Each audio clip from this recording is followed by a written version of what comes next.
Mr. Riad Kahwaji. Thank you for being with us. Mr. Kahwaji is the founder and director of Enigma Consultancy, which is based in Dubai. So we'll be covering the timely issues that we have today, especially in the region and in Lebanon as well. I will start with the MOU between Iran and the US. So, what's next? I mean, once the expires, what is expected next? First, thank you for hosting me for this interview. I'm glad to be here. As for your question, I don't think the MOU is really that relevant anymore. The truce collapsed several weeks ago. We've seen the resumption of hostilities. Just the mere fact that the Iranians closed the Hormuz Strait again, targeting ships there, that MOU became obsolete because that was the foundation of this whole MOU, that the Iranians will reopen the strait, will allow the free passage, stop attacking any ships over there, and allow time. And the U.S. In return would lift the blockade, and there will be time to discuss a final agreement. But since the Iranians resumed the hostilities, the closure of the Strait of Hormuz, that meant, the MOU for all purposes has become obsolete. There are behind the scenes negotiations happening. There are contacts happening despite the frequent denial of the Iranians, but they are talking. They use this narrative of we're not talking to the Americans just to sell a certain narrative to their own crowd, to their own public opinion, where they're trying to create the illusion of victory, that we have emerged victorious and the US is on its knees and we are not talking to them, we refuse to talk to them, and we have put conditions and the Americans have to adhere to them, and period.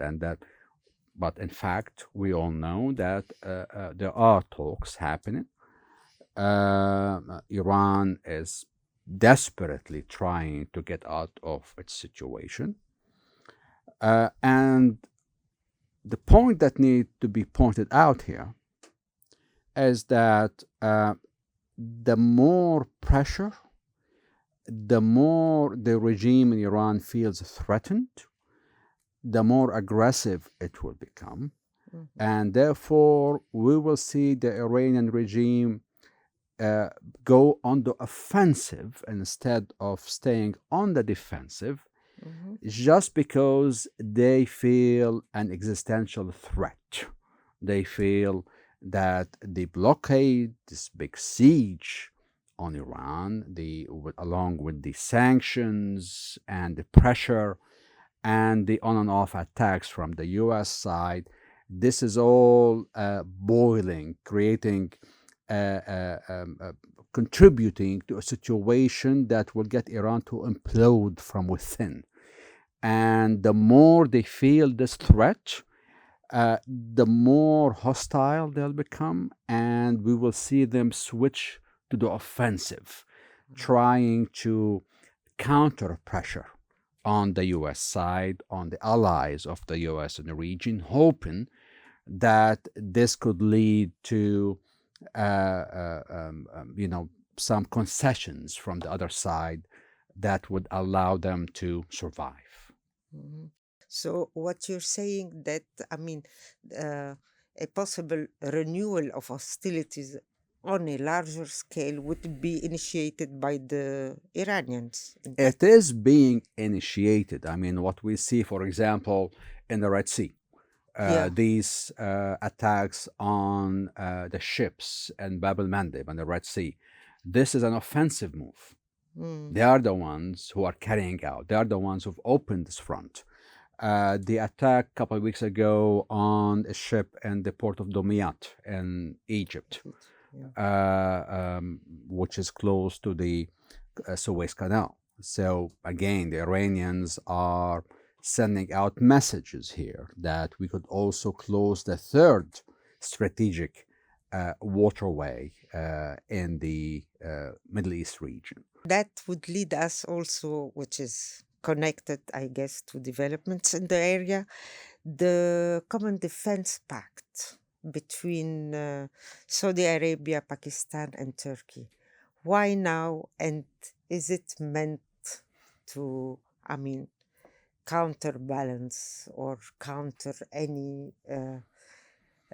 Iran or Israel? I mean, what does it mean to have this pact in the region? If we look on the map, put the regional map, Turkey and Pakistan are the largest neighbors with the longest borders they have with Iran. One from the east and the other is from the west. Right. So you have these two powers got Iran in between as a sandwich. These two neighbors are extremely important for trade. With the naval blockade in place by the US warships, you have these two countries who currently have very active trade relations with Iran, now are sending out a very clear signal to the Iranians that your continued hostilities against Saudi Arabia will no longer be tolerated. We are going to be in the game.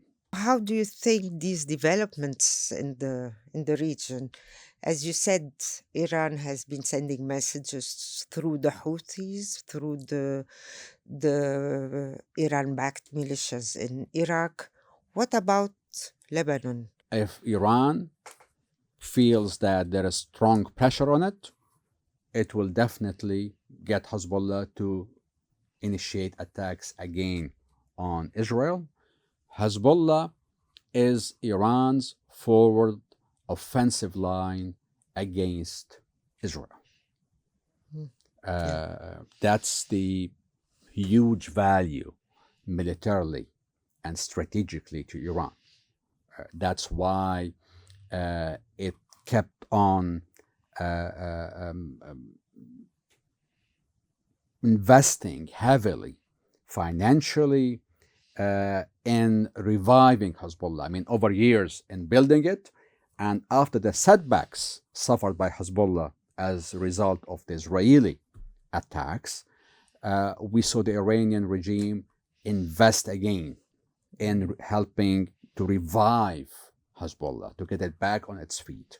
It even sent officers to be on the ground, on the battlefield with the Hezbollah fighters, and hence the importance of the track created by Washington, the Lebanese-Israeli negotiations, that this track makes progress, or at least stays alive, even if there is hostilities by Iran slash Hezbollah. Keeping that track open means that the state does not support or accept any hostilities from Hezbollah's side, is still opposed to Iran, and wants to end Iran's control inside Lebanon. Again, there should be more investing in the Lebanese military establishment. There needs to be continued pressure on the Lebanese leadership, whether it's the president or the prime minister or the government, to continue with their efforts to carry out the government decision to disarm Hezbollah, to achieve the full monopoly of the Lebanese military establishment on possession of weapons in the country. The decision, the war and peace decision, has to be in the Lebanese government hand alone, and Iran out completely.